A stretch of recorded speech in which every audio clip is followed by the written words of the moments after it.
Après le massacre samedi dernier de plus de 160 personnes, toutes de la communauté Peul dans le village d'Ogossagou, le gouvernement malien a remplacé les principaux chefs de l'armée et dissout la milice Dogon d'Anam Ambassagou, accusée d'avoir mené cette attaque.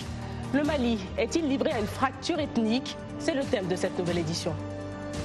Le responsable de la milice Dogon dément cependant toute implication dans les tueries. L'ONU a annoncé l'ouverture d'une enquête et appelle le gouvernement malien à traduire les coupables devant la justice. Que penser des mesures prises par le gouvernement? Ce drame était-il évitable?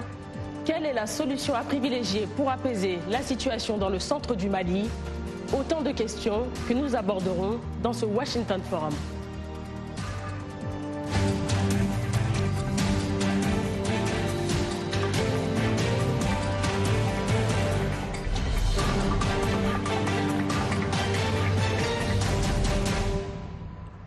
Bonsoir à tous, bienvenue sur VOA Afrique, Raïssa Girondin avec vous. Le Mali est sous le choc depuis le massacre qui s'est produit le week-end dernier dans le village d'Ogossagou, dans le centre du pays. La tuerie a ciblé principalement des femmes, des enfants et des vieillards de la communauté Peul. Retour sur les événements avec John Lyndon. Ces derniers jours ont été sanglants au Mali. Au moins 160 habitants du village Peul d'Ogossagou ont ainsi péri cette semaine. Pour réconforter les parents des victimes, le président malien Ibrahim Boubacar Keïta s'est rendu sur les lieux. Mais le soutien moral et même financier du gouvernement n'a pas empêché la critique. On les a vus avec le président de la République, on les a vus avec l'exécutif. Pour eux et pour les populations qui sont là-bas, ils ont carte blanche. Et c'est ça, la complicité de l'État avec cette milice. La réaction du gouvernement après ces incidents a pourtant été immédiate. Un conseil des ministres extraordinaire a été convoqué et au cours de ces derniers, le président Ibrahim Boubacar Keïta a fait part de sa décision de dissoudre l'association Tannan Ambassagou, affirmant que la protection des populations restera le monopole de l'État malien. De passage à Washington, le Premier ministre malien s'est dit horrifié par ces massacres. Le président de la République a instruit au gouvernement de prendre les mesures qui ont déjà été annoncées, qui ont déjà été prises. Il appartiendra aux enquêtes de dire qui est responsable, qui a fait quoi, jusqu'à quel niveau. Mais dans tous les cas, il nous a semblé que, rapporté au contexte actuel, c'était une activité absolument contraire au statut pour lequel l'État lui a donné un récépissé. Soumelou Boubei Maïga a par ailleurs fait part de la volonté et de la détermination du gouvernement malien à combattre le djihadisme et garantir la sécurité des populations. Oui, l'État a essayé, apporte plusieurs réponses. Nous avons d'abord apporté une réponse sécuritaire qui consistait à relever le niveau de nos effectifs dans cette zone et pour essayer de combattre ceux qui sont à la base de cette situation. Depuis l'apparition il y a 4 ans dans le centre du Mali du groupe djihadiste du prédicateur Amadou Koufa, qui recrute prioritairement parmi les Peuls, traditionnellement éleveurs, les affrontements se sont multipliés entre cette communauté et les groupes d'autodéfense des ethnies Bambara et Dogon. Préoccupé par cette spirale de la violence au Mali, l'ONU a annoncé mardi l'envoi d'une équipe d'enquêteurs. Et plusieurs invités pour nous accompagner en direct de Paris. Binta Sidibé, Gascon, vice-présidente de l'Observatoire Kissal pour la protection des droits humains et des peuples nomades. Au téléphone de Bamako, Issane Diaye, professeur à l'université de Bamako et président de l'association malienne Forum Civique. Et via Skype du Minnesota aux États-Unis, Ibrahima Maïga, directeur de l'Institut d'analyse stratégique du Sahel et du Sahara. Bonsoir à tous et merci d'être avec nous pour ce débat. Je me tourne vers Ibrahima Maïga tout de suite, suite à cette terrible attaque. Que pensez-vous des mesures prises par le gouvernement? La dissolution de la milice est-elle une première bonne étape selon vous? Je pense que ça, c'est une action qui ne devrait pas survenir maintenant, puisque là, ce n'était pas la première fois qu'un incident pareil se produisait dans la zone. Donc, je pense que c'est vraiment insuffisant. Il pas des arrestations ou des mesures beaucoup plus concrètes que ça. La dissolution d'une association d'individus qui sont allés massacrer les gens, qui ont posé des actes terroristes, vraiment, c'est insignifiant. Les affrontements entre les communautés Peul et Dogon ne datent pas d'aujourd'hui, mais le bilan de cette dernière attaque est l'un des plus lourds dans le centre du Mali. Binta Sidibé, qu'est-ce qui a mené à l'escalade de la violence dans cette région? Alors principalement, c'est l'absence de l'État.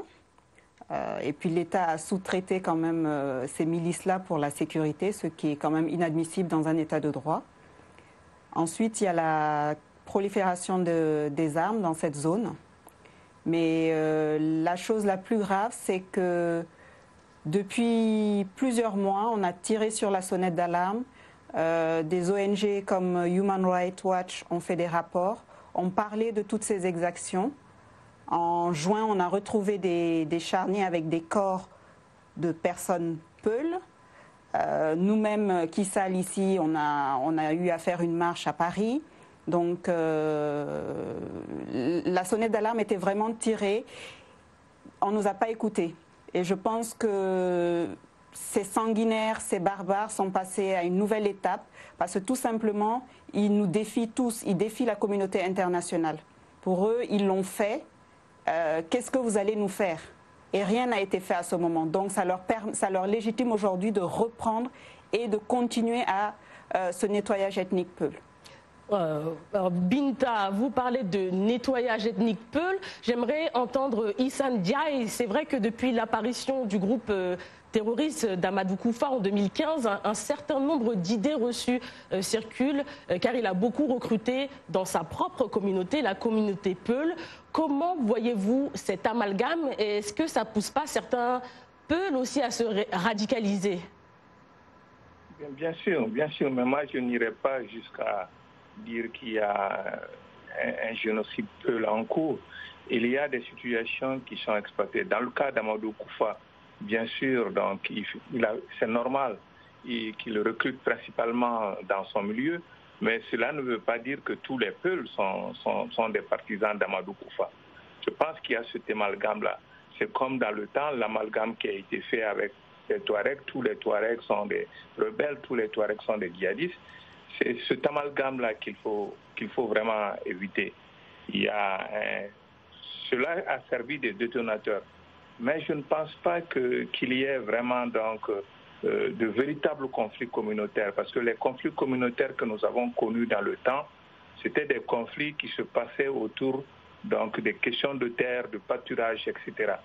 Or, aujourd'hui, on constate qu'il y a des milices villageoises partout. Évidemment, le gouvernement a tapé fort en dissolvant une des principales milices, mais ce n'est pas la seule milice. Si on veut donner le monopole de la violence à l'État, il faut prendre les mesures pour dissoudre toutes les milices villageoises.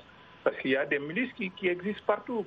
Par exemple, dans tous les villages, que ce soit Peul, Bamana ou Bozo, il y a des milices qui se sont créées justement pour assurer leur sécurité. Justement, je voulais rebondir dessus. C'est vrai qu'il reste difficile de déterminer avec précision si vraiment les auteurs des attaques sont Dogons. Il y a certains habitants qui ont déclaré que les auteurs des tueries utilisaient des kalachnikovs, des armes de guerre et qui se déplaçaient dans des automobiles avec des plaques d'immatriculation étrangères. Alors Ibrahima, sommes-nous certains que ces attaques ont une motivation ethnique ? Que ces attaques aient une motivation ethnique ou pas, ce n'est pas ça l'important. Le plus important et le plus urgent est qu'il y a des individus, des personnes innocentes qui sont en train de se faire tuer. Et le plus important est que l'État du Mali et tous les États concernés par ce phénomène prennent des dispositions parce que ça expose la faiblesse de ces États, ça expose les faiblesses de ces gouvernements. Le rôle principal de chaque gouvernement, c'est de prendre des mesures pour protéger les citoyens, peu importe d'où l'attaque peut venir. Le plus important, c'est de trouver des moyens pour prévenir ça et pour, parallèlement, corriger ce qui s'est passé en rendant justice à ceux qui sont morts. Concernant les plaques d'immatriculation, au niveau du désert, il y a des personnes qui circulent avec des fausses plaques d'immatriculation, notamment des plaques d'immatriculation togolaises et autres. Donc, ça peut venir de n'importe où. Et parallèlement, il y a une situation pareille récemment au Burkina Faso, où des individus ont massacré les membres de la communauté peul. Je suis désolé, mais je vais devoir dire que c'est un génocide. Il n'y a pas d'autre nom pour ce qui est en train de se passer actuellement. Ce n'est pas un conflit intercommunautaire. Dans un conflit, deux communautés s'affrontent. Et dans ce cas de figure, ce sont les peuples qui sont massacrés par d'autres personnes. Ils ne sont pas armés. Ce sont eux qui sont massacrés.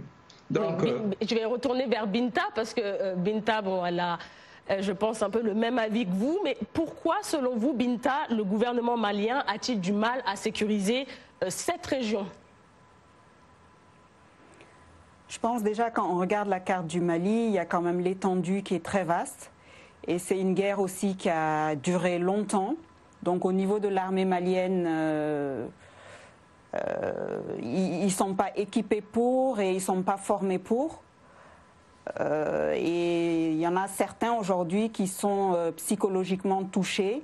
Et ça justifierait même les exactions qu'il y a eu sur des Peuls récemment.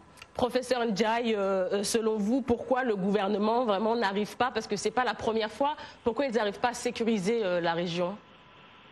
Moi, je pense qu'il y a une faiblesse de la volonté politique, parce qu'il y a eu des alertes qui ont été données par les populations un peu dans tous ces coins-là. On signale, attention, nous allons faire l'objet d'une attaque. Mais il n'y a jamais eu de réaction de l'armée.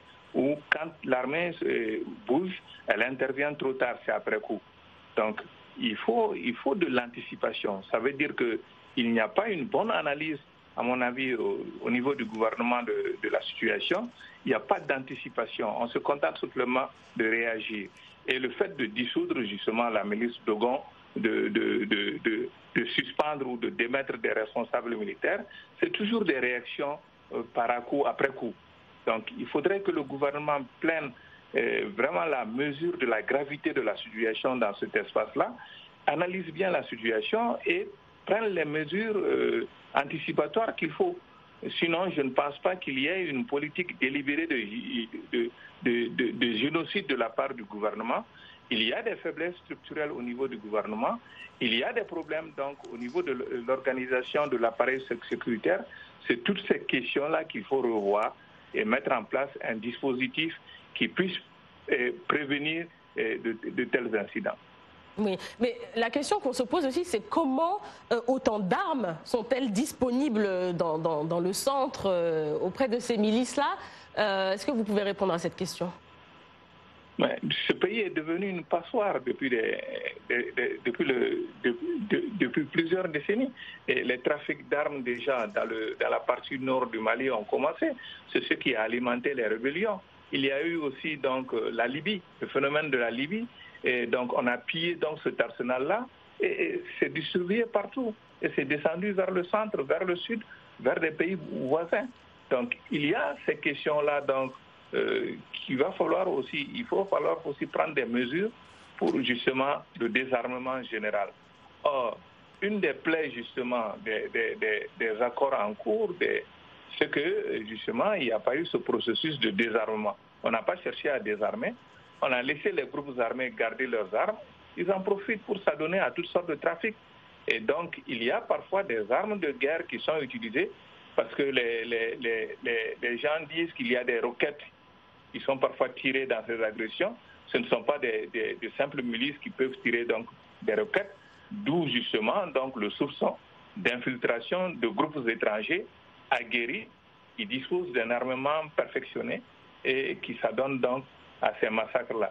Et la violence et la barbarie du dernier massacre vraiment incitent à penser que ce sont des gens qui ne sont pas originaires de ce milieu-là, parce que s'ils en étaient originaires, ils n'allaient pas massacrer des femmes et des enfants innocents. Merci beaucoup, professeur Ndiaye. Washington Forum revient après une courte pause. On parlera justement du processus de désarmement.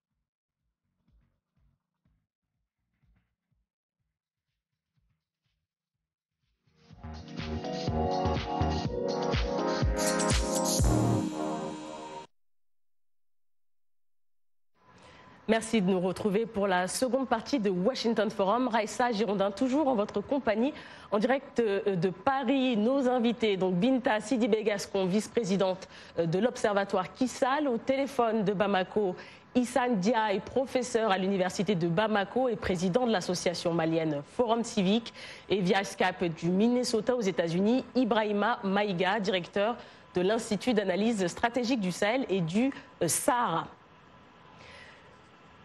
Avant de reprendre, nos téléspectateurs ont réagi en ligne. Quelques commentaires Facebook. Moi, si c'est du Mali, il dit qu'il faut désarmer toutes les milices. Une milice n'a jamais été une alternative à la paix. Salia Traoré du Mali dit que ce ne sont pas les Dogons, mais des mercenaires. C'est une stratégie pour satisfaire leurs besoins. Clébien Frédéric de Côte d'Ivoire dit la responsabilité incombe en grande partie au gouvernement malien. L'armée a mis 9 heures avant d'intervenir, ce qui a permis à ce groupe armé de faire plus de victimes. Et Moïse Kondouno de Guinée-Conakry dit la seule question que les citoyens se posent est de savoir l'utilité de la MINUSMA avec toute sa technologie d'armement. Ibrahima Maïga, vous avez suivi ces commentaires Facebook. Déjà, est-ce que vous pouvez réagir? Oui, je pense que c'est effectivement indispensable de penser la question du désarmement, mais comme l'un des internautes l'a dit, la responsabilité incombe au gouvernement parce que tout ce qui est en train de se passer dans cette partie du monde actuellement est la conséquence directe de la démission des États qui administrent ces territoires. Parce que pendant que les États ont passé des années à construire des échangeurs et des bonnes routes dans d'autres villes, cette partie du monde n'a pas de route, n'a pas d'eau courante, les gens n'ont pas accès au développement. Donc ça a engendré d'autres fléaux qu'ils appellent aujourd'hui terrorisme et les gens utilisent cet argument aujourd'hui pour créer d'autres problèmes. Voilà. Et c'est la responsabilité du gouvernement parce que si le gouvernement dit ne pas être au courant de ce qui était en train d'arriver, donc mais pourquoi le gouvernement ne punit pas? Pourquoi le gouvernement ne prend pas des mesures pour que ça n'arrive plus? Donc, ça pose la question de la complicité. Bon, le gouvernement a démilitarisé, enfin a dissous déjà cette milice. Et je pense que d'autres actions viendront. Mais je voudrais parler à Binta. Parce que parmi ces victimes, là je voudrais parler du désarmement, parmi ces victimes il y avait d'anciens combattants d'un groupe djihadiste qui avaient déposé les armes.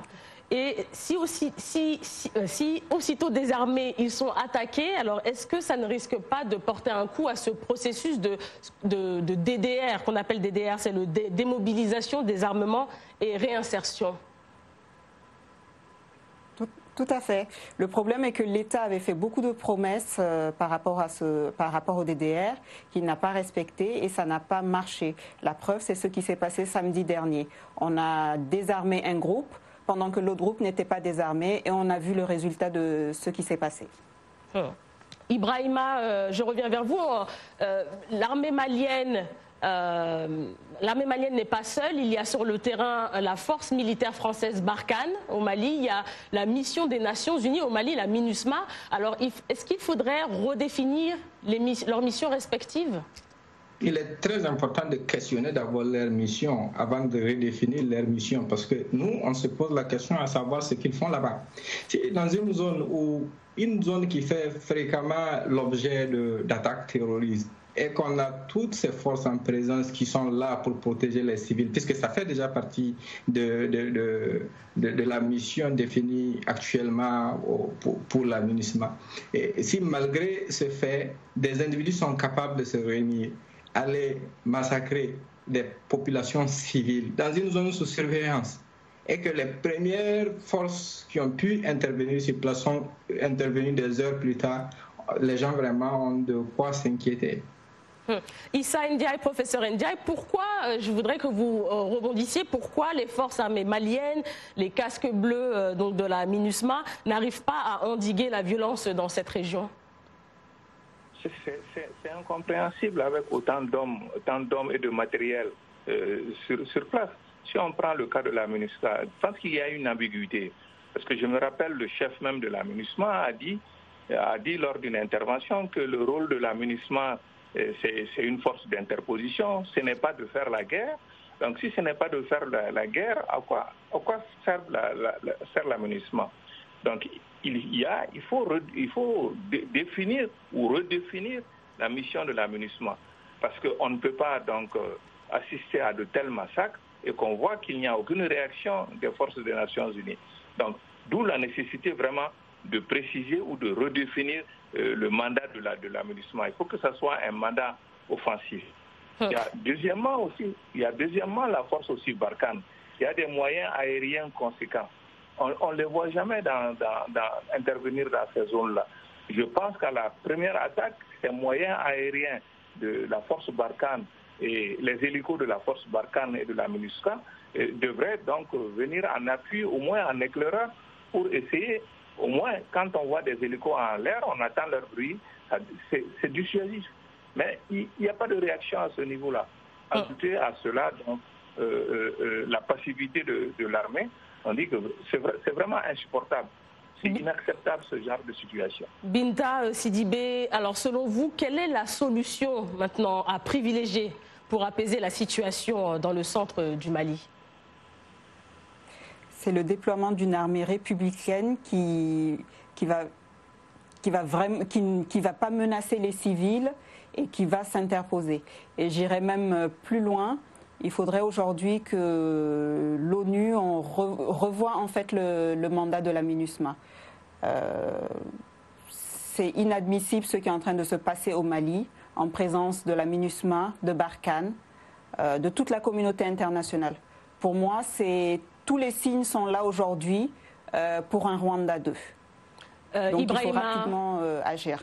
Merci. Ibrahima Maïga, selon vous, donc, quelle est la solution à privilégier pour apaiser la situation? Avant de parler de solution, il faut d'abord qu'au niveau, je ne parle pas seulement du Mali, je parle aussi du Burkina, je parle de ce qui arrive à l'ensemble de la communauté Peul. Parce que les gens ont tendance à oublier que ce n'est pas seulement au Mali que la communauté Peul est prise pour cible ces derniers mois. La première alternative, c'est d'abord rendre justice. Il faut que le gouvernement il fasse signe d'une bonne volonté. Il faut qu'il commence d'abord par nous montrer qu'ils sont du côté des populations et qu'ils ne sont pas complices de ces actes barbares en procédant à l'arrestation et au jugement de ceux qui ont été coupables de ces actes. Et après ça, les gens pourront s'asseoir pour pouvoir discuter de la suite. Parce que les peuples ne sont pas venus dans ces zones-là avant-hier. Ils vivaient dans ces zones depuis des siècles, depuis des générations. C'est leur terre. Durant tout ce temps, on n'a jamais vu quelque chose de ce genre se produire. Donc pourquoi c'est maintenant que ça se produit? Donc voilà ce que je pense de la situation. Professeur Ndiaye, est-ce que vous pensez qu'un dialogue entre les deux communautés, là au Mali, Peul et Dogon, c'est possible? Ce dialogue est en cours. Je pense que ça ne date pas de maintenant. Je pense qu'il y a eu des efforts d'intermédiation au sein de ces communautés-là pour les mettre donc en interface. Cela existe sur le terrain. Mais je pense qu'il y a des éléments extrémistes qu'il va falloir identifier. Donc, d'où des enquêtes sérieuses qui sont indispensables. Et là, les sanctions exemplaires doivent tomber. Mais il y a surtout la nécessité de désarmer tout le monde, que le monopole de la violence soit celui de l'État. Et bien sûr, on est dans un contexte général qui fait qu'il y a un pullulement de groupes armés qui se baladent un peu dans cette zone. Sur la nécessité, vraiment, il faut accélérer ce processus-là, donc passer à la phase active de désarmement, soit un désarmement volontaire ou un désarmement de force. Et je pense que les Nations Unies et Barkhane doivent s'engager dans ce processus de désarmement de force. Je pense que c'est une condition sine qua non pour établir la paix dans cette région-là. Et qu'est-ce que vous préconisez d'autre pour permettre un retour justement de la paix dans la région? Bien sûr, il y a des mesures d'accompagnement qui font la présence de l'État, pas seulement de l'armée, mais aussi des services de base de l'armée. Aujourd'hui, c'est dans une zone où il n'y a plus d'administration, il n'y a plus d'école, il n'y a plus de services de santé. Donc l'État est absent. C'est ce qui fait aussi que les groupes djihadistes deviennent crédibles parce que c'est eux qui apportent assistance à la population. Il faut que le soir soit visible sur le terrain. Il y a l'aspect sécuritaire, mais il y a aussi l'aspect de déploiement des services sociaux de base dont les populations ont besoin sur le terrain. Donc cela aussi est indispensable. Donc la communauté internationale doit aider l'État malien donc, à faire en sorte que ces services sociaux de base soient là pour satisfaire les besoins élémentaires des populations. Binta Sidibé, j'aimerais que vous réagissiez aux propos du professeur Ndiaye. Alors, est-ce que pour vous, déjà, un dialogue est possible? Et qu'est-ce que vous préconisez d'autre, justement, pour ce retour de la paix dans la région? Tout à fait, le dialogue est possible. C'est des communautés qui ont toujours habité ensemble. Vous avez le village Peul, en face vous avez le village Dogon, ou dans le cas du Burkina, le village Mossi à côté. Ils ont toujours cohabité, partagé les bons moments, les moments difficiles, ensemble. Donc ce vivre ensemble, on peut le remettre en place. La seule condition, c'est la justice. Il faut que la justice fasse son travail. Je vais parler un peu quand même du Burkina. Pour le cas de Yirgou, c'est vrai, il y a eu un nettoyage ethnique dans ce village. On a tué 210 personnes, tout simplement parce qu'ils étaient Peuls. Ce jour-là, quand les barbares et sanguinaires sont rentrés dans ce village-là, ils avaient pour but de tuer du Peul, ce qui a fait plus de 1000 orphelins. Donc c'est vraiment un problème que... C'est vraiment un problème qu'on retrouve au Burkina, au Mali. C'est vraiment la sous-région qui est en train de s'embraser. Et il faut vraiment que des décisions fortes soient prises parce que la communauté Peul est en danger. Et quand, M. Ndiaye, vous me dites que il n'y a pas un signe de génocide, je ne sais pas. Qu'est-ce qu'il vous faut aujourd'hui ? Professeur Ndiaye, est-ce que vous pouvez réagir, professeur Ndiaye, juste le mot de la fin? Est-ce que c'est les chiffres? Est-ce que c'est les chiffres qui vous manquent ou qu'est-ce qui permet de dire aujourd'hui que les signes n'y sont pas? Non, c'est une question de chiffres. Hein. C'est-à-dire que chaque mort est déplorable dans cette situation-là. Chaque mort est déplorable. Mais quand on dit génocide, c'est un terme très fort. Ça veut dire qu'il y a une stratégie, en tout cas à un niveau politique, décidée quelque part, d'élimination d'une communauté. Et je pense que c'est une accusation assez grave. C'est pourquoi il faudrait être prudent dans la formulation de cette terminologie-là. Bien sûr que une communauté, la communauté Peul en l'occurrence, soit ciblée, cela est inacceptable et à dénoncer. Mais je pense qu'il faudrait faire très attention dans un contexte pareil. C'est une situation assez délicate, assez volatile. Si on ne fait pas attention, on risque donc de créer un embrasement général, de conflits généralisés entre toutes les ethnies. Je pense qu'aujourd'hui, il faut chercher à éviter cela. Merci, professeur Ndiaye. C'est la fin de l'émission. C'est la fin de l'émission. Merci beaucoup. Merci beaucoup d'avoir participé. Je voudrais, au nom de la VOA, présenter mes sincères condoléances aux familles des victimes et au peuple malien tout entier. Vous pourrez retrouver cette édition sur notre site internet voaafrique.com et bien sûr rester connecté sur notre page Facebook. Excellente suite de programme.